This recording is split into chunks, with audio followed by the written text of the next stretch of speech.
modu batekoa zen.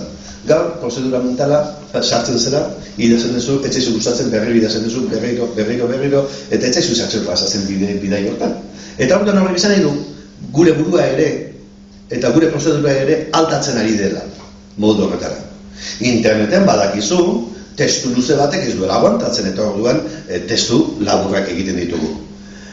Horrek esan nahi du, orduan gure konfigurazio mentala ere alde horretatik aldatzen ari dela. Bestaldetik, interneten etengabeko saltoak egiten ari gara gure irakurketetan. Eta orduan momentu batetik bestera salta genezake. Filosofiako aipu batetik salta genezake, ez dakit, horre alde erotiko batera.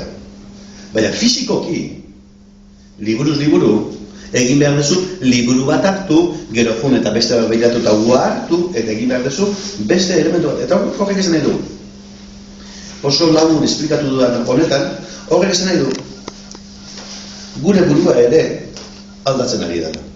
Eta gure burua aldatzen ari baldin bada, gure irakurketako formak aldatzen ari dira.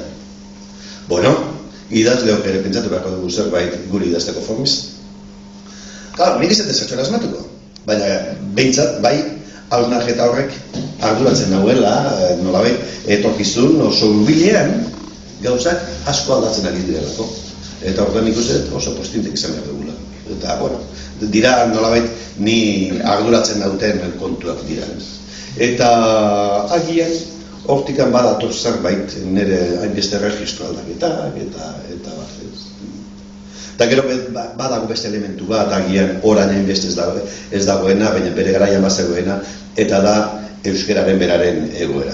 Alegia, hain posibilidade gutxi ditu, hain gutxi gera idazleako, hain gehiago desentez gehiago gera. Baina garai batean hain gutxi ginen eta bat, eta nolabait irakurlegoak biltu nahi baldin badezu eta bat, erregistro desberdin esaiatzea, eta bat, badago nolabait, misularin bate moduan jaguteko alakeo alegintxo bat badago baita ere egon daiteke hortan ez, hasiera batean.